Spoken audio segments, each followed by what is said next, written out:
Welcome to Father Within. Why did I put so much time and planning into my career, my financial future, even my business relationships, but completely wing it as a new dad? Today, I want to talk a little bit about fatherhood strategy. Strategy is something that I've found to be a critical part of my journey as a father today. But when I first began, it just wasn't on my radar. I became a father at 26. I remember wanting to have some sort of a game plan that was given to me, but without a strategy that inspired me, I just found myself winging it for the first several years. Really doing my best to stay present and to fill in gaps of what seemed to be needed by my son and my wife, but never operating with a clear destination in mind. So I'm not suggesting that building a fatherhood strategy is the only way to be a father, but for myself, I know that I offer my best when I have some type of a plan of action. Today, I'd like to take you through my process of fatherhood planning. First is to envision an outcome. I think of this like a memory that just hasn't quite happened yet. It could be a toast that I'm going to give at my son's wedding. It could be the feeling of what it's going to be like to see him graduate from college. It could be a variety of things, but something very distinct and personal. Something that we can all consider a success, like for our lives. That's how I choose to elect my outcomes. The second part of that is to kind of determine how it's going to be experienced by my child, what I want them to take away from having that event happen. And that's a big thing to ask, but I think it's something that's critical to take a look at. Step 2 is to craft my plan of action.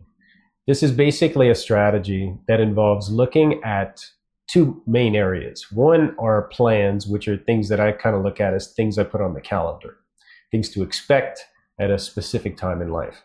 And then there are practices. Practices are really making the decision to be a lifelong student of the fact that I am always learning new ways of being a better version of me.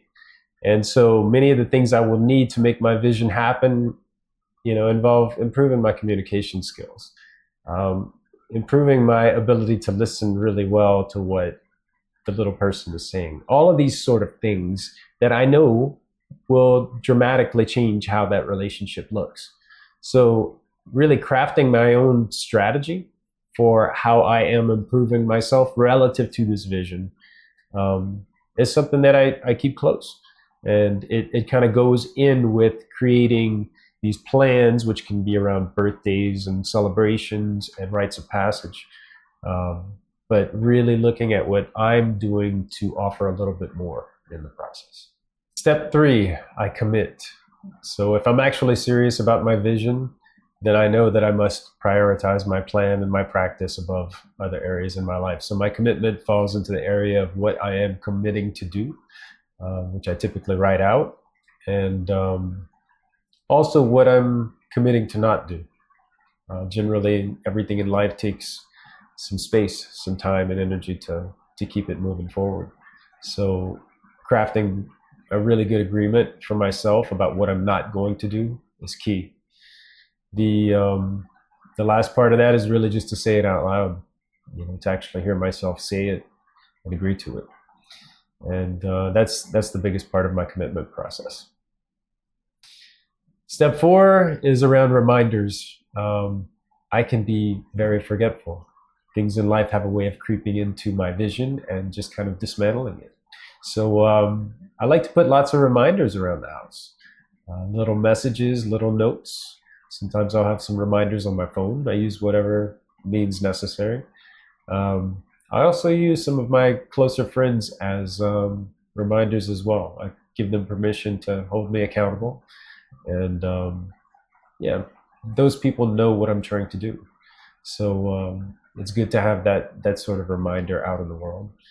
And the last piece, going into step 5 is really around reflecting, taking a little bit of time just to journal about how things are going, what's not working, what I can take ownership of, what I need to learn. But that's my place of adjustments. So those are my 5 steps. I hope this made some sense to you guys. And At the same time, if you have your own process that is completely different than this, or goes in a different direction and is centered in a different energy, pass it on. I'd love to hear what you got to offer. And like all things, it's a work in progress. But I appreciate you guys watching. And if you like this, share it with a friend. And I hope to see you again.